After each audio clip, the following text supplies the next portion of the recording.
शिवाजी भाई साहब, बातचीत की बात प्रोफेसर शशि कह रहे हैं।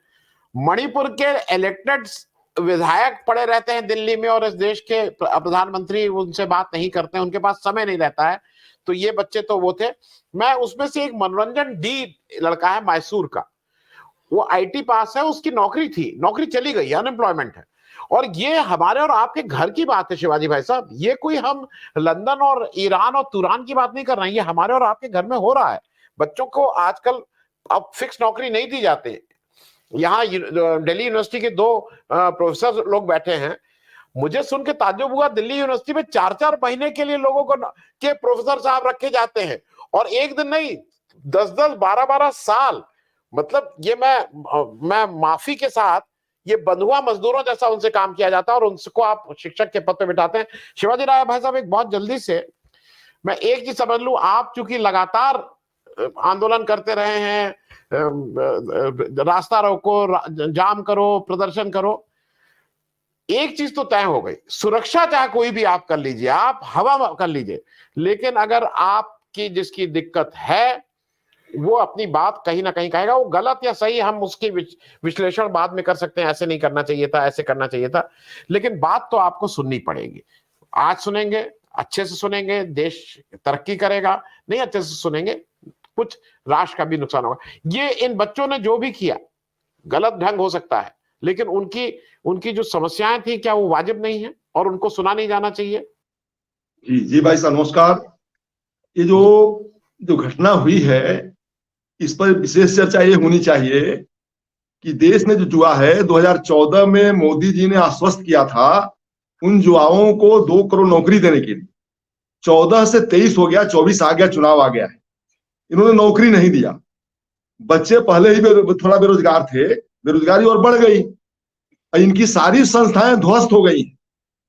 पार्लियामेंट में बैठा हुआ अध्यक्ष, लोकसभा अध्यक्ष तो बधुआ मजदूर जैसे बैठा हुआ है। उनका बिहेवियर देखिए, सांसदों पर क्या होता है, बिहेवियर उनका क्या है। राजसभा में बैठे उनका बिहेवियर क्या है, जो उपसभापति है उनकी स्थिति देख लीजिए। धनखड़ उपराष्ट्रपति बैठते हैं, उनका बिहेवियर देखिए, विपक्ष के सांसद कैसा बिहेवियर उनका है। चुनाव आयोग का बिहेवियर क्या है, जो न्यायालयों का बिहेवियर क्या है। फिर आप देखिए देश की जितने जो सरकारी संस्थान थे, जो तमाम प्रतिष्ठान थे जिनको बेचा गया है, जो बड़ी नौकरियां देने वाले थे, एग्रीकल्चर सेक्टर की जो इकोनॉमी में जो भागीदारी है ग्रोथ रेट में, वो घट करके पहुंच गए 11-12% पहुंच गई, जो सबसे ज्यादा रोजगार देती थी। इंडस्ट्रियल सेक्टर जो है 29% से नीचे उनकी भागीदारी आ गई, जो सबसे ज्यादा रोजगार देते थे। तो रोजगार मरता चला गया। और जिन युवाओं को आश्वस्त किया था 14 में, और फर्स्ट टाइम वोटर 19 में आश्वस्त किया उन्होंने, हम रोजगार देंगे, 14 और 19 में, वही तो जुआ है जो 30 साल 32 साल के हो गए, 35 साल के हो गए, आउटडेटेड हो गए। वो लड़की 42 साल की हो गई। सवाल ये है, आप निदान नहीं देंगे तो पार्लियामेंट कोई अजूबा चीज नहीं है। भावनाओं से बहकर नहीं बात करनी चाहिए। पार्लियामेंट में लोग घुसेंगे, खतरा यह है कि पार्लियामेंट में अगर जो बड़ी कार्रवाई सख्त कार्रवाई यूएपीए की होगी, तो सांसद और तमाम लोग जो बाहर निकलेंगे जो सरकारी पार्टी के, वो सड़क पर आएंगे नहीं आएंगे, वो गांव में जाएंगे, वो शहरों में रहेंगे। खतरा यह है कि जुआओं से आप बात नहीं करेंगे तो पार्लियामेंट्रियन भी संसद में कैसे बैठ पाएंगे, कहां रोकेंगे उनको। आपने देखा ट्रंप के जमाने में लोग नहीं घुस गए व्हाइट हाउस में, घुस जाएंगे।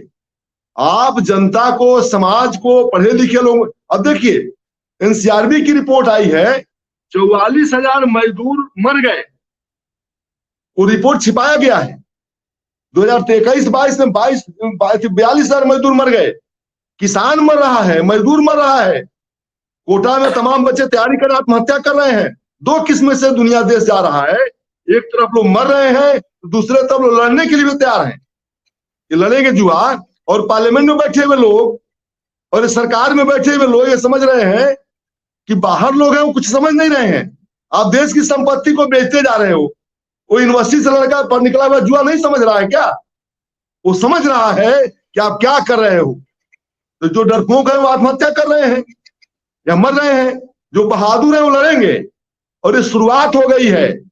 2001 में तो आतंकवादी घुसे थे, आज तो ये चिंतनशील बच्चे हैं, पढ़े लिखे बच्चे हैं, इनके पास ऊर्जा है, इनके पास समझदारी है, ये फिलॉसफी को समझ रहे हैं और आज की चालाकी को, आरएसएस की चालाकी को समझ रहे हैं कि देश की संपत्ति को 2-3 लोग हाथों में सौंपना चाहते हैं।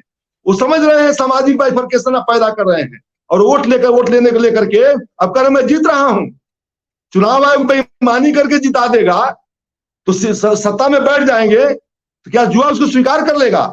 जुआ इस बात को जानता है। यूएपीए लगा देने से आवाज नहीं बंद हो जाती है। हैदराबाद में आपने देखा होगा प्रतिरोध की जो नई तरीका है। हैदराबाद में मोदी जी के भाषण में एक लड़की तार के पोल के चढ़ गई थी, खंभे पर मोदी जी के सामने चढ़ गई थी हैदराबाद में वो पोल पर। कितने सिफारिश क्या उतरी। संकेत इनको समझ लेना चाहिए। किसान दिल्ली को घेरे 12.5 महीना समझ जाना चाहिए। ये निरंकुश सत्ता अगर नहीं समझेगी तो किसान, नौजवान, मजदूर, मणिपुर में जो घटनाएं हुई अभी भी हो रही है, 13 लोग कल ही मारे गए हैं, कल ही 13 लोग मारे गए हैं। और देश की कारपोरेट मीडिया जो है, जो गोदी मीडिया जिसको कहा जा रहा है, इस मामले को घुमा रही है, खेल कर रही है। वो जो है प्रताप सिम्हा का नाम नहीं ले रही है गोदी मीडिया, वो कारपोरेट मीडिया। पास उन्हीं ने दिया है।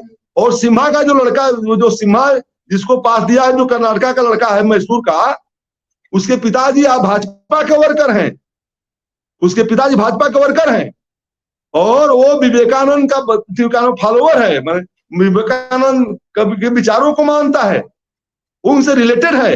वो उनके पिता का बयान में देख रहा था, वो लड़के के पिता ने कहा है काफी दिन से वो फ्रस्ट्रेशन में था। जिस लड़के को पास दिया इन्होंने, प्रताप सिम्हा ने, तो प्रताप सिम्हा गिरफ्तारी पहले होनी चाहिए थी, सबसे पहले होनी चाहिए थी। गिरफ्तारी क्यों नहीं हुई? ये सवाल उठता है कि पास कैसे दे दिया बिना जाने मुझे, कैसे रिकमेंड कर दिया उनको, कैसे वो चले गए? तो ये सवाल सुरक्षा का अलग सवाल है, सुरक्षा व्यवस्था देखें। लेकिन बच्चों ने कोई ऐसा अपराध नहीं किया है और भगत सिंह प्रासंगिक है। अगर जो भगत सिंह प्रासंगिक है तो भगत सिंह का नाम तो आना ही चाहिए। तानाशाही के खिलाफ, चाहे ब्रिटिश तानाशाही हो, औपनिवेशिक काल हो, चाहे भारत की तानाशाही हो, सत्ता की तानाशाही के खिलाफ लोगों को तो खड़ा होना ही होगा। इसमें कौन सी दो राय है? अब बिल्कुल राजकुमार जैन जी से मैं बिल्कुल इत्तेफाक रखता हूं।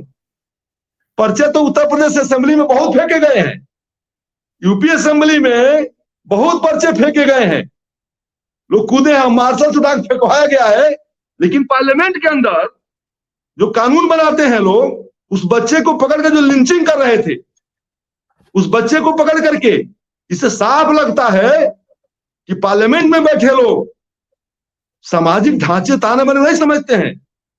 लिंचिंग कर रहे हैं बच्चे के साथ, कानून को खुद हाथ में ले रहे हैं, ऐसी गलती कर रहे हैं। अब बाहर लिंचिंग करवाते हैं, ये बाहर लिंचिंग करवाते हैं, कोर्ट के अंदर लिंचिंग करवाते हैं। कन्हैया के ऊपर लिंचिंग करवाए लोगों ने, अब पार्लियामेंट में भी ये लोग बैठे सांसद लिंचिंग कर रहे हैं। क्यों नहीं पकड़ के मार्शल को दिया? क्यों नहीं वो पकड़ के वहां के पुलिस को दिया? क्यों नहीं पकड़ के कहा कि नहीं आप बैठिए, मैं देता हूं उनको? ये काम नहीं किया। ये लोग गैर कानूनी लोग हैं। और भारत खतरा देश में क्या है? मोदी जी हिटलर की तरह से चाहते हैं कोई ऐसी वारदात हो जाए कि हम पार्लियामेंट में ताला बंद कर दें। वो पार्लियामेंट चलाना नहीं चाहते हैं। खतरा ये है, जैसे हिटलर ने 60 चट की साग लग गई तो पार्लियामेंट ताला बंद कर दिया। खतरा इस देश में ये असली है कि मोदी पार्लियामेंट में चाहते हैं कि ताला बंद कर दें। हम नहीं चाहते कि पार्लियामेंट के अंदर ताला बंद हो, पार्लियामेंट में भी बहस हो और धींगा मुफ्ती हो और सड़क पर भी हो। और बच्चों के खिलाफ यूएपीए नहीं लगना चाहिए। कोई ऐसा उनके पास हथियार नहीं है जो जानलेवा हो, तो कैसे यूएपीए लग जाएगा? ये कानून ही नहीं कहता है। लेकिन बिल्कुल जो है निरंकुश शासन है और फासिज्म का राज है, तो वो कहीं भी यूएपीए लगा। यूएपीए स्टीन स्वामी का लगा दिया। ये स्वामी बेचारे जो स्टीन स्वामी जो जेल में मर गए, हमारे बहुत चिंतक प्रोफेसर और वकील पत्रकार जेलों में है, यूएपीए के अंदर जेलों में है। इनके पास जब से मोदी जी की सरकार आई है, बौद्धिक लोगों के ऊपर अर्बन नक्सल कहा करके यूएपीए लगा देते हैं। और ये लोग जो है नक्सलाइट कहते थे किसानों को जो है वो टुकड़े टुकड़े गैंग, वो खालिस्तानी पाकिस्तानी कहते थे। अभी मैं देख रहा एक चैनल जो है उन बच्चों को जोड़ रहा था कि ये किसान आंदोलन में शामिल थे। इस तरह का जोड़ने की कोशिश हो रही थी कि बच्चे किसान आंदोलन शामिल थे। बच्चे जो है पढ़े लिखे हैं, वो समझ रहे हैं किसान के बच्चे को किसानों के घर से फीस मिलती है, यूनिवर्सिटी की फीस 5 गुना बढ़ा दिया, 500% बढ़ा दिया, लाठी चलवा रहे हैं। आपने देखा बीएचयू में एक लड़की के साथ बलात्कार हुआ, और तो ये जो घटनाएं हो रही हैं, अब बच्चे जो है समझ रहे हैं इस बात को, बिल्कुल बच्चे इस बात को समझ रहे हैं। इसलिए मैं कहूंगा कि भगत सिंह प्रासंगिक है, और बिल्कुल जब बहरे ये लोग, बाहरी सत्ता बाहरी हो गई है, सड़क पर नहीं सुन रही है। लड़की यहाँ जो है एथलेटिक्स लड़ रही थी और गुंडा सदन में बैठाए हुए थे, गुंडे को, जो है कौन, मुसलमान शरण सिंह को। तो अगर इस स्थिति पैदा हो जाएगी तो बच्चे पार्लियामेंट के अंदर घुस करके भगत सिंह के विचारों से वो लैस है। अगर जो समझा रहे हैं कि भाई सुन लो अभी भी, तो विचार में सुन रहे हैं तो लैस है, और उनसे बातचीत कर, देश के युवाओं से बात करें। अडानी के बजाय, अंबानी को देश सौंपने के बजाय अब जनता के पक्ष में ये काम करें, और तभी हो सकता है। नहीं तो ये लगाते रहेंगे, जनता निकल जाएगी और सड़क उतरेगी। जी शिवाजी भाई साहब, आपसे 2 बार आग्रह के साथ कि बहुत ही संक्षेप में, आपको क्या नहीं लगता है कि ये हमारे और आपके घर के बच्चे हैं? क्योंकि ये माहौल कोई ऐसा नहीं है, हमारे और आपके घर में हमारे बच्चे, हमारे भतीजे, हमारी भांजी, ये माहौल हमारे आपके घर का, आपको नहीं लगता है कि हमारे घर के बच्चे हैं? नहीं, बच्चों ने जो बात कही है, बच्चों ने जो बात कही है वहां पर, और नारे लगाए हैं जो बेरोजगारी का, तो वो हर घर में है।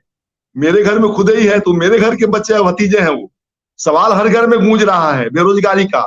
10 सालों से जो बेरोजगारी का आलम है वो हर परिवार को तबाह किया हुआ है, पूरे गार्जियन तबाह हैं। तो हमारे बच्चे हैं, वो हमारे भतीजे हैं, हमारे भाई हैं, हमारे बंधु हैं, उन सबका सवाल, मेरा सवाल है, जो हमारे सवाल उठा रहे हैं। और हमको समझना चाहिए कि बेरोजगारी का मुद्दा, महंगाई का मुद्दा, ये सारे मुद्दे उन्होंने ऊपर उठाया है, और इस मुद्दे का स्वागत करना चाहिए।